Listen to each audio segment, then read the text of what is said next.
বন্যার ফলে কাঠালিয়া হিম্মতপুর গ্রামের কৃষকদেরও ব্যাপক ক্ষয়ক্ষতি হয়। এখনো তাদের জমিতে জল জমে আছে, ফলে নানান সমস্যায় আছেন স্থানীয় কৃষকরা।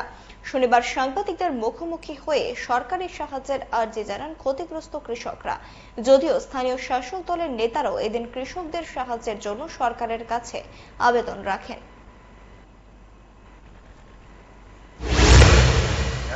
গ্রাম হিম্মতপুর কালীকৃষ্ণনগর গাঁওসভার অন্তর্গত আমার একখানের থেকে বেশি জমি এই বন্যার পানিতে তলায় গেছে এবং সম্পূর্ণ জমিটা নষ্ট হয়ে গেছে। এই ক্ষতিপূরণটা যেহেতু সরকার আমরা সাহায্য করে, এটি সরকারের কাছে আমার আবেদন।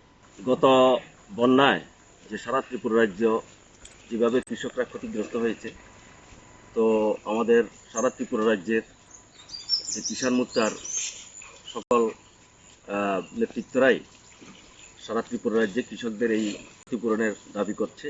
আমরাও এই এলাকাতে যে সমস্ত কৃষকরা প্রচণ্ডভাবে ক্ষতিগ্রস্ত হয়েছে, তো আমরাও সরকারের কাছে আমরা আবেদন করব যে সরকার যাতে এই কৃষকদের রক্ষার জন্য তাদেরকে উপযুক্ত পরিমাণে যাতে ক্ষতিপূরণ দেয়, সেটাই